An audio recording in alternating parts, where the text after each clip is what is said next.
This is Safety Bri, your number one safety geek. Why do we have the behaviors that we do? Superheroes in the workplace, right? All of those things that go into making you an effective safety manager. I love what we do. Motivation, learning, teaching, training, teamwork. I geek out over that just as much as I do safety.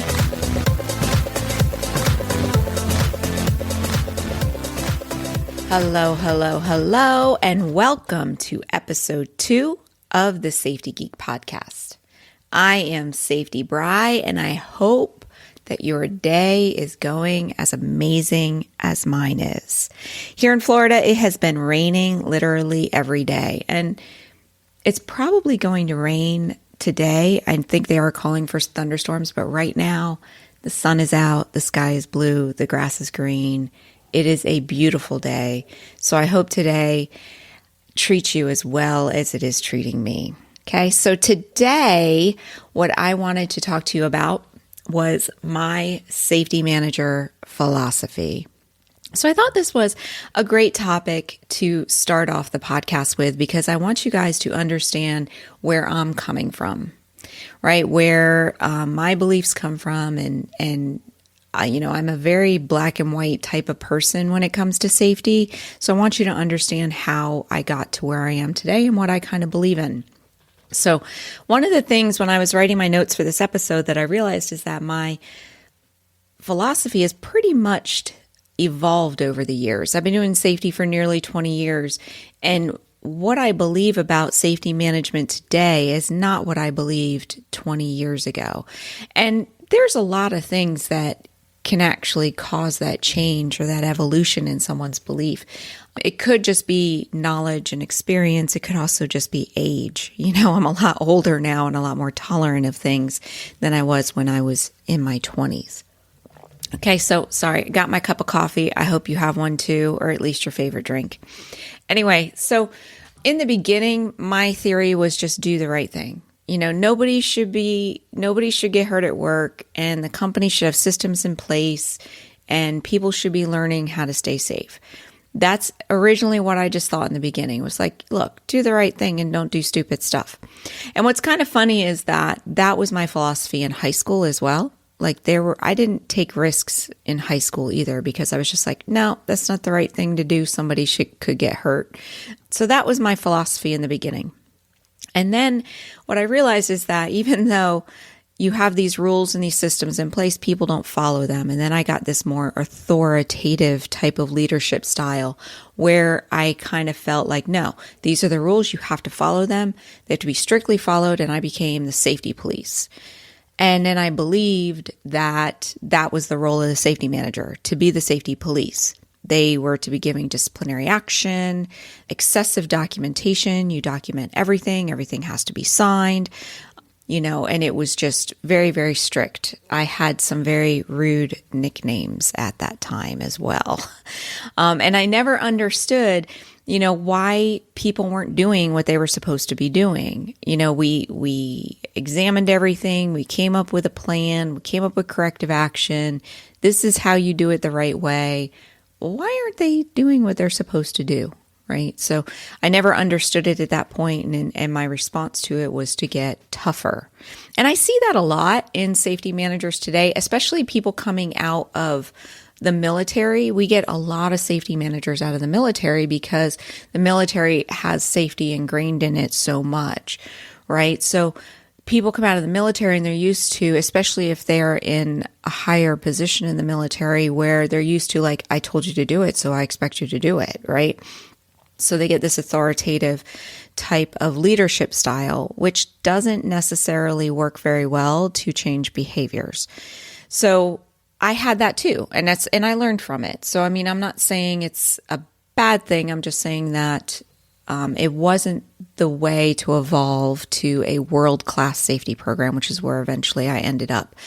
A side note on that, one of the things that I learned when I was studying psychology is that I probably have a tiny bit of OCPD, not OCD. OCD is something totally different and is non-functional, but OCPD is where you are obsessed with organization and planning and systems, processing, perfection. You're obsessed with fairness and playing by the rules, which if anybody has ever seen one of my cover letters, it's what it always says is I like to play by the rules. So I learned I do have a touch of that. So that's probably where this authoritative style came from, because I was thinking that was the best way to go, right? So about 15 years ago, I was introduced to coaching and behavior-based safety. And that was eye-opening to me. The whole idea of just using positive reinforcement, or using mostly positive reinforcement and very little negative or disciplinary enforcement, just threw me for a loop. I didn't understand it in the beginning, but obviously it was working because I visited locations where it was working. So I wanted to learn more about it. So that's when I started to really change my leadership style, and started including more positive reinforcement, started having more discussions with employees as opposed to me lecturing them, and doing less discipline, right? And realizing that there's a place for discipline, there's a place for it to happen, and it doesn't necessarily need to be coming from me, right? That I am not the right person for discipline to be coming from. So that was a lesson learned too that took a lot of time. And then about, was it 6 years ago, 7 years ago? It was in 2009. So it was 10 years ago. I was introduced to VPP. And this is where my competitiveness came into play, because I looked at VPP, which if you don't know what VPP is, it is the Voluntary Protection Program with OSHA in the United States. And what it does is that you agree to have a partnership with the management, employees, and OSHA, and to have a safety program that meets some minimum elements and sub-elements. What actually ends up doing is you build an amazing safety culture. But when I was introduced to VPP, I was like, hey, that's something I can strive for, right? That was my little competitive lizard brain got into that one. And I was like, I want to win it. I want to get it, right? So really the only way to get to VPP is to involve your employees and to really get your employees on board and to be more of a leader than a manager. So that was another evolution for me, was to become more of a leader instead of just managing and dictating and telling people what to do. And then I decided to get a degree in psychology, and learning about the background of psychology kind of put it all into perspective, and it all put it together. And I started to learn why people do what they do and how to get people to change their behavior, which you can't really change another person, but there are approaches that you can take and things you can do with reward systems to get people to change. And then also I learned about transformative or transformational leadership styles, which I would say is what I have now. Is a transformational leadership style, which is what I think works best in safety. What transformational leadership means is that you are giving autonomy to the employees. It is more of a team atmosphere. You are the leader, but you're not necessarily the one doing all the work. You guys are all working as a team, and you are working to help employees grow and improve. So it's not just teaching them how to lock out a machine, but getting them to understand that this applies everywhere, not just to the machine 1, 2, 3. That, you have to think about what could happen, and getting them to understand what they're doing and why, and getting them to do it even when you're not around. Right? And one of the quotes I absolutely love about transformational leadership is that you are not a leader until you have created a leader who has created a leader. So if you are someone who has worked with employees and they have worked their way up to maybe a leadership role in their position, that does not make you a leader until that person also works with somebody and helps them get into a leadership role. So you are not a leader until you have created a leader who creates a leader. I love that quote.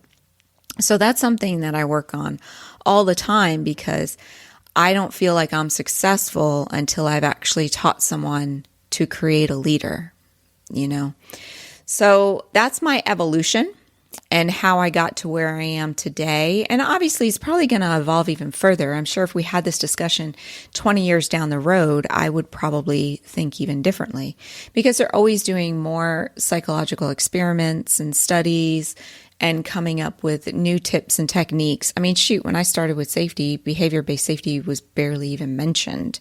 And now it's, everybody's doing it. All right, so where does safety fit into the organization in my mind's eye, right? So typically an organizational chart within a company will have positions, higher up positions or departments of sales, procurement, operations, maintenance, quality, HR, safety, finance, right? So everybody generally has those departments in their organization. Now, some companies have multiple people doing the same role. Like I've seen an HR manager that also did safety. I've also seen operations that also did quality. When you're in a smaller operation, sometimes that happens, but you generally have all of these positions in an organization. The way that I see these positions is that they are all equal.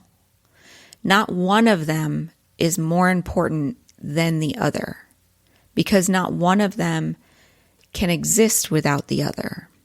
And unfortunately, there are a lot of companies out there that believe quality and safety can be dropped off the list and that they are not as important as operations, maintenance, finance, procurement, sales. And I argue that that's not true. They are as important as all of the others. In fact, safety to me is like if you have to drop one, I would not be dropping safety because the safety department is really the only department off of that list that is going to affect all the other departments. Even sales and procurement, safety affects those departments, but the other way around doesn't always happen. Safety affects all of them, but maybe what they're doing, if HR has some sort of thing going on in their department, it might not necessarily affect safety. Something going on in finance might not necessarily affect safety, but whatever safety does will always affect the other departments, right?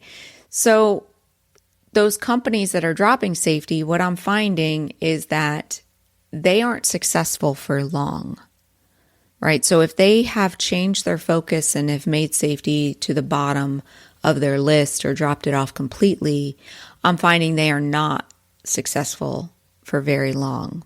Or you'll start seeing things start to slip.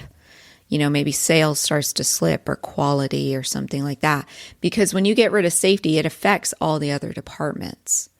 And in fact, what I have seen is that when you actually focus on safety and make them an equal and put safety as part of every decision in the organization, that organization is more profitable than anyone else. And they actually there's so many benefits to it, which I know I'm speaking to the choir here on this one, but that is something I've seen over and over again, especially when I was an SGE for VPP, because I got to go into all of these world-class safety programs and see their results. And they were always the top companies. And if you look at the VPP companies, they're top in their field.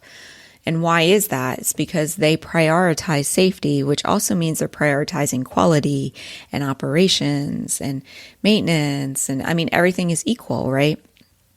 So that is where I see safety fitting into an organization. So when I see that an organization is not including safety as an equal, then that's the problem I'm going to start with first, right? Because safety should be an equal, and it should be seen that way. The next thing is, what is the role of the safety manager, and what do I see as that role of the safety manager? So to me, the safety manager should be the subject matter expert at that location, right? I see them as the person that they're there to give advice and to interpret the law. So let's say that you didn't have a safety department, or let's say that you did, but let's say you have a legal staff, right?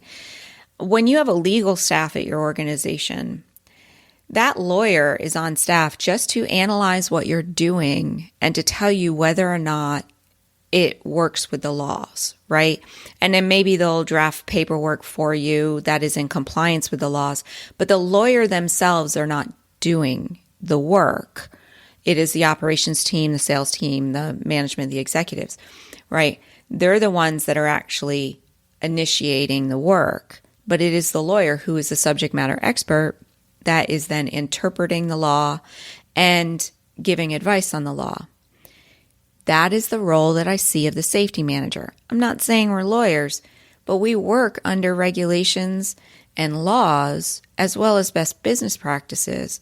So I see the role of the safety manager being a subject matter expert, being that person that is interpreting what the other departments are doing and giving advice on how they could be doing it better to meet the law and to reduce injuries and accidents. They are not necessarily the ones doing the work. They are just interpreting and giving the tools to the people that are doing the work, which is generally operations, right? Or sales or finance and all that good stuff, right? I see that safety manager as an auditor. They are the objective observer. So they don't have a stake in the game. They're just observing and saying, hey, this is what you need to be doing to get it to go better, right? To do it better. I believe it is their responsibility to communicate their findings, to analyze the trends of the organization, and to communicate those back to the team as well as to the employees. So they're that objective observer, but then they're going back and they're saying, this is what I'm observing. So that way the team can improve where there are deficiencies. It is also their job to develop safety improvement projects and assist with their implementation. So you can't just say, here's the trend, here's the thing that we're doing bad. We're having a lot of lifting injuries because of the configuration of the operations right now, and we really should move some machinery and leave it at that. No, they should help develop an improvement project of how the configuration of the room should be, or the warehouse, or what SOPs need to be in place, and assist with the implementation, help create the training materials, help train people, those types of things. And then they should review the projects for safety concerns. So a lot of projects within an organization don't necessarily come from safety. They come a lot from operations. They come a lot from sales, procurement, things like that, where they're bringing in new products. And so now there's a new project going on. Safety should be involved in the review of that process. I cannot tell you how many times safety's not brought in until the very end. And there are major issues, exit routes that are blocked, fire extinguishers, that they don't even think about exit routes. They don't even think about machine guarding, right? Because they're just thinking how to make a product the way that the end user needs it, and not necessarily how it's going to work with our humans that are going to be in the workplace. So that's why the review of the project should come early with safety, and they should be part of it every step of the way. So if you're not getting involved in projects at your organization until the very end, that's a problem that needs to be fixed. And we'll talk about ways that you can fix that in the future. But just note that that's a huge problem that should be fixed. Another role of the safety manager should be to train and coach the management team on safety. You should be the coach of the coaches. Now, it's okay that you conduct some employee level training, but you don't want to be doing all of it. And the reason for that is that employees will always listen to their boss before anyone else. Okay. And the message is stronger when it comes from their boss. And you, as a safety manager, are not the employee's boss. You're not even the management team's boss, but you should be at a high enough level in that org chart where the management team listens to you. Okay, so training and coaching the management team, you're basically just helping their boss by doing that. So that is a key role for the safety manager. And in fact, I think that's where you should focus most of your time, is training and coaching the management team. Because if you can get the management team to be following the rules as exactly as possible, then they're going to get their employees to do it as well. And then everything is all in good in the world.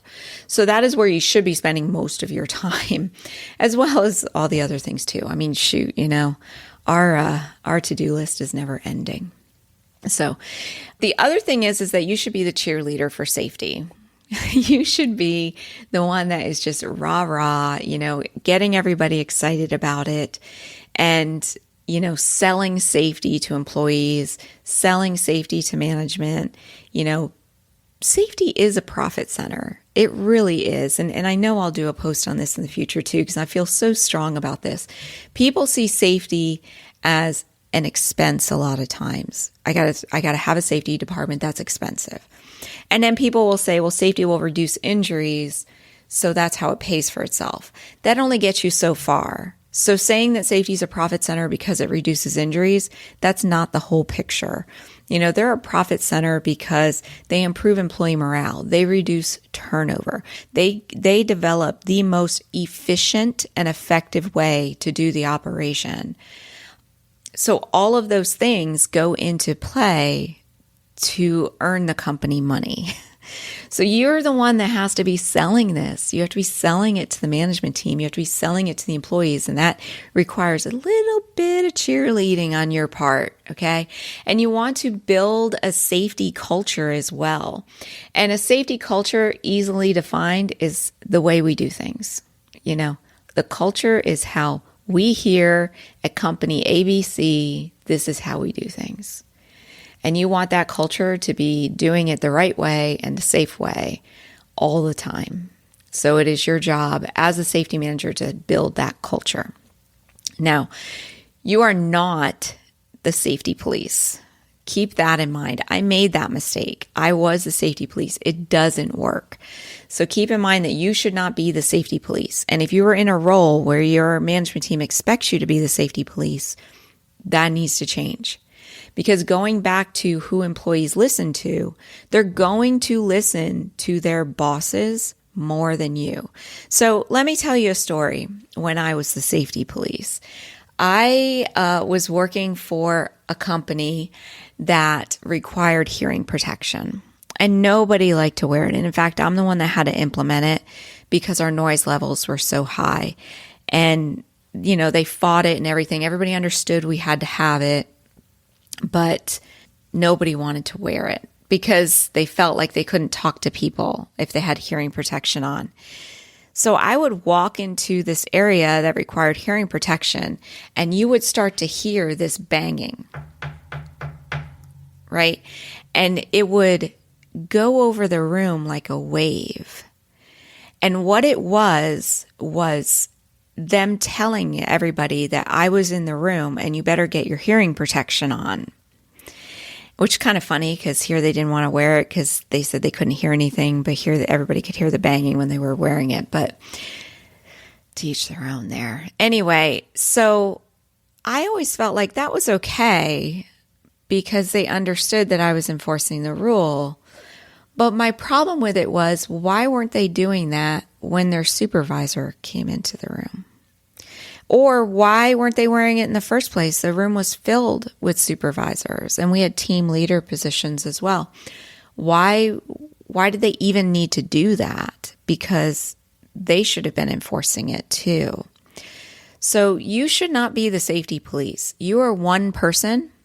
Maybe you're lucky enough to work in an organization where you have a team, but you're still not enough.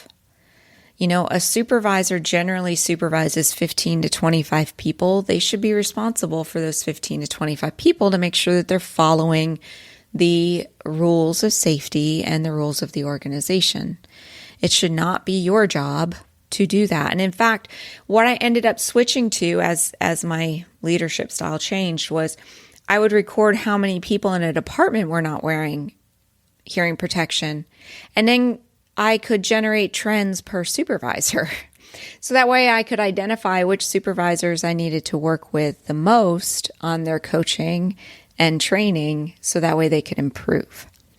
Instead of disciplining the employee, because that discipline had to come from the supervisor and not from me. And another thing I would do is I would go up to the supervisor and say, Mike over there is not wearing his hearing protection. You need to go deal with that right now. And then I would stand there and I would wait until they actually did it. So it wasn't me being the safety police in that change. It ended up being the supervisors, because it does need to be the supervisor. It actually needs to be the supervisor more than it needs to be the department manager, because employees will still listen to their frontline supervisor before they listen to anybody else. They believe that the frontline supervisor has more control over their actions and their lives and their benefits and responsibilities than anybody else in that organization. I'm sure you've been there too, right? Like you're wanting to work on something else, but your boss calls and says, hey, you got to do this now. You drop everything. That's what's going to happen. I would drop everything and I would do what my boss told me to do. Your employees are going to do the same thing. So that's why it has to come from the employees and not from the frontline supervisor and not from you.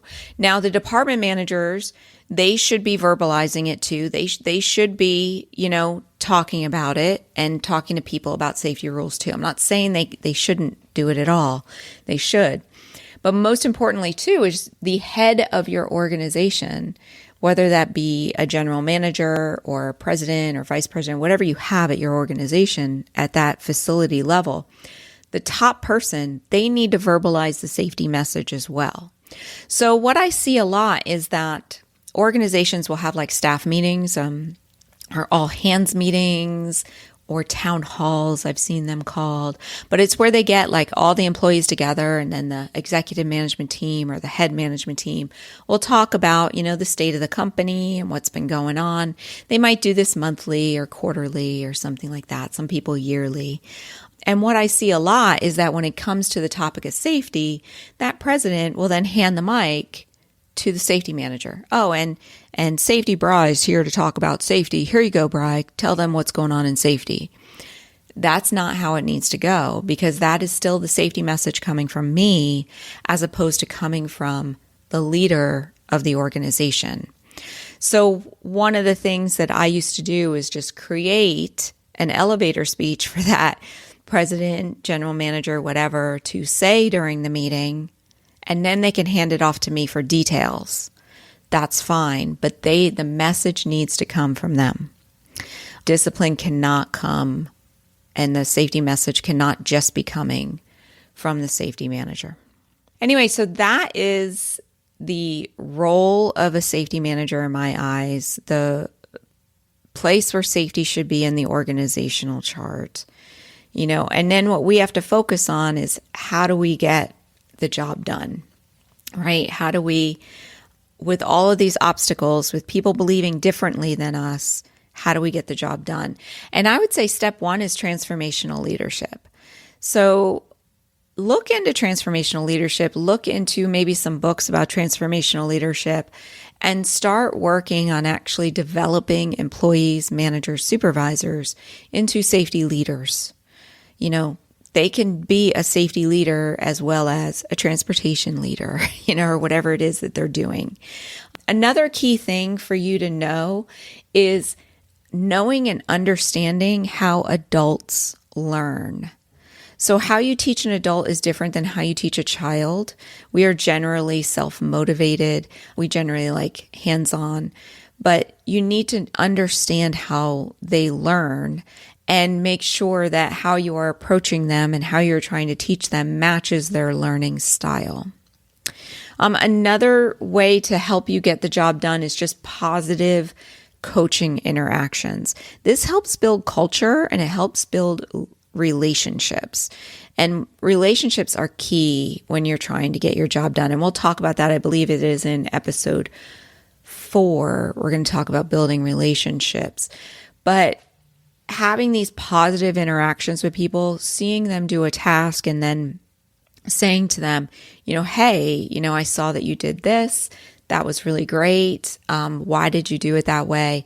Where there is no punishment involved, it's just a discussion. That helps get the job done as well, because people do remember that, and then they'll do it right the next time as well. So, all right. So moving forward in the podcast, I just wanted you to kind of understand where I was coming from, what my view and my belief or my philosophy of safety is. And like I kind of hinted, I really don't see much gray. It's hard for me to see gray in safety, because the gray is where fatalities and injuries happen. So to me, it is black and white, but I am willing to have discussions and talk to people and, get them to understand my role and get them to understand why I believe they're in a gray area and they need to move to a more solid color. Okay. And also know that that my style of safety management, it just works. It's like I've seen it change so many organizations. I've seen it in every world-class safety program out there. Like when you go into an organization that has earned VPP or I'm assuming ISO 4501, that's so new. I haven't been in any of those. But when you go into those organizations that are top level, caring about their employees and great safety culture, you feel it the minute you walk in the door. You know that it works. And then when you talk to the employees and they're rattling off safety rules and how they practices and how they do things, off the tip of their tongue, it works. So it is definitely the way it goes. It's time to basically change your team's belief. It's time to change your own belief. If this is not the way that you're operating and you want to get to zero accidents, zero incidents, then you kind of have to change your style. If you're more of where I was, if you were more of like this authoritative type of style, I will tell you that the more transformational leadership style definitely works better. And you do also need to get to the role of where safety managers are the coach of the coaches. Safety managers are the subject matter experts. Safety managers are not the safety police, and they are not the full-time trainers, and they are not the ones out there, they're not the only ones out there, doing safety. Everybody does safety. It's just the safety manager is the subject matter expert. All right, my friends, that is all that I have for you this week. I hope you enjoyed it, and I will chat at you in the next episode. Thank you.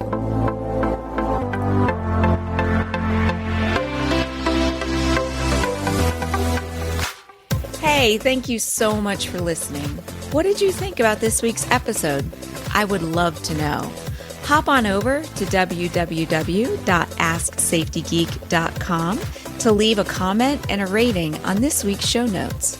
And while you're there, click on that little share button and tell your friends about it. Thanks, and I will chat with you next week.